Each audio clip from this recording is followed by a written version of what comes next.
Buradan görmedim ki.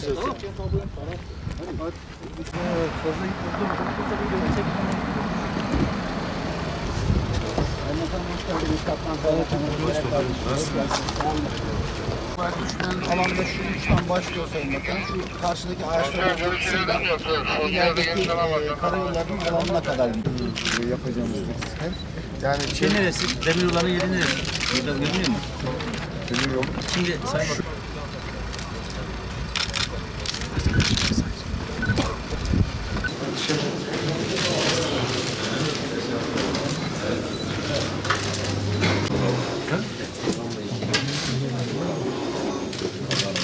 Bu ziyaretler çerçevesinde buradaki kentsel dönüşüm projeleri, millet bahçeleri, parklar, altyapı, üst yapı anlamında bakanlığımızı ilgilendiren konulara ilişkin istişarelerde bulunduk belediye başkanlarımızla birlikte.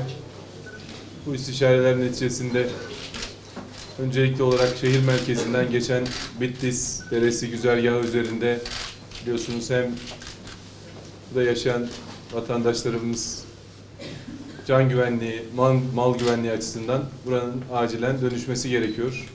Bu çerçevede daha önce Toplu Konut Dairesi Başkanlığımızca yapılan Yeni Sanayi Bölgesi'nde yaklaşık 412 ticari üniteyi İl Özel İdaresi eliyle inşallah oradaki vatandaşlarımızla görüşerek buranın dönüşümünü hep birlikte sağlamış olacağız.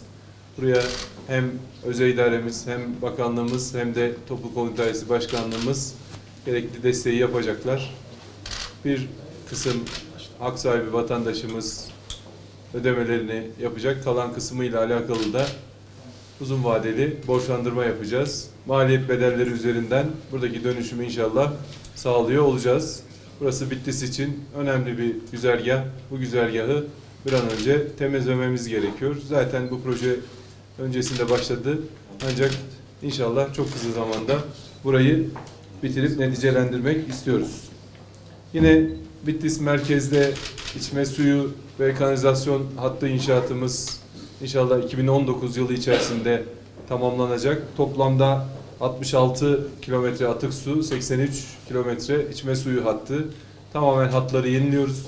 Bu hatlarla birlikte yeni borularımızla, yeni içme suyu ve kanalizasyon altyapısıyla birlikte Bitlis halkımız daha düzenli bir içme suyu ve kanalizasyon altyapısına kavuşmuş olacak.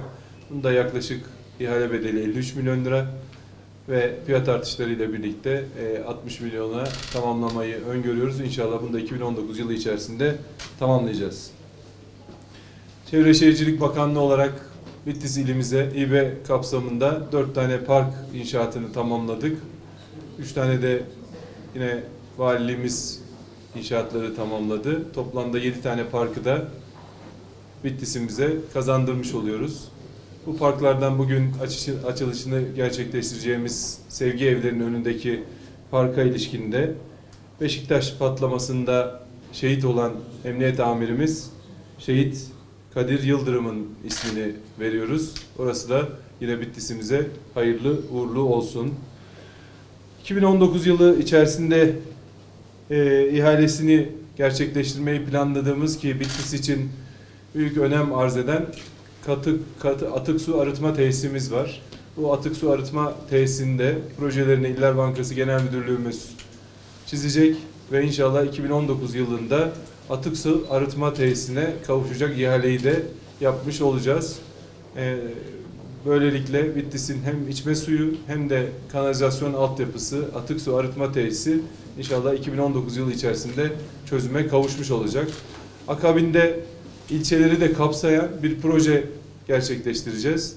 Bu projeye ilişkin hem atıkların bertaraf tesisi hem de atık su arıtmalarıyla alakalı Çevre Yönetimi Genel Müdürlüğümüz çalışacak. Projenin bitmesi akabinde de Van Gölü'ne, biz Van'da da gittiğimizde bunu ifade ettik. İnşallah 2023 yılına kadar hiçbir atık suyu Van Gölü'ne bırakmayacağız. Bu da hem turizm açısından hem de bölge insanının sağlığı açısından, tarım açısından bizim için çok büyük önem arz ediyor. Bunu da 2019 yılında projelerini bitirip inşallah Bitlis'imize kazandırmış olacağız. Biz Çevre Şehircilik Bakanlığı olarak buradaki yerel yönetimlerimizle, valiliğimizle, milletvekillerimizle, daha önce burada çalışan yine Genel Başkan Yardımcımız, milletvekillerimizle bu bölgenin ihtiyacı olan neyse bu ihtiyaçları giderme noktasında çalışıyoruz. İnşallah Bitlis'i hak ettiği noktaya getirmek üzere birçok projemiz olacak ve bu projelerimizi öncelik sıralamasına göre inşallah hayata geçiriyor olacağız. Yine tekstil kent projesi Bitlis için çok büyük önem arz ediyor.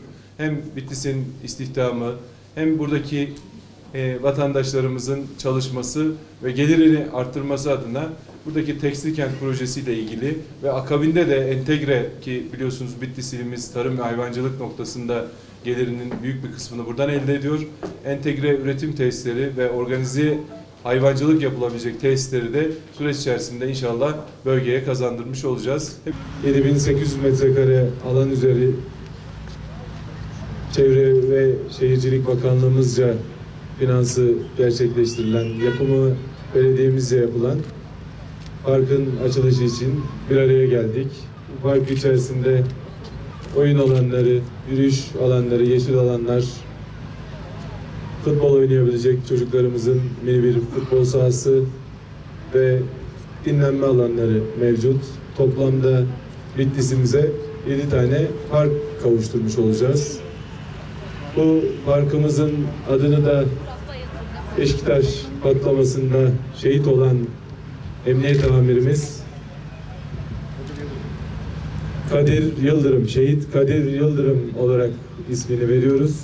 İnşallah bütün parklarımız Bitlis'imize, Bitlis halkına hayırlı uğurlu olsun. Ya Allah, Bismillah, hayırlı uğurlu olsun.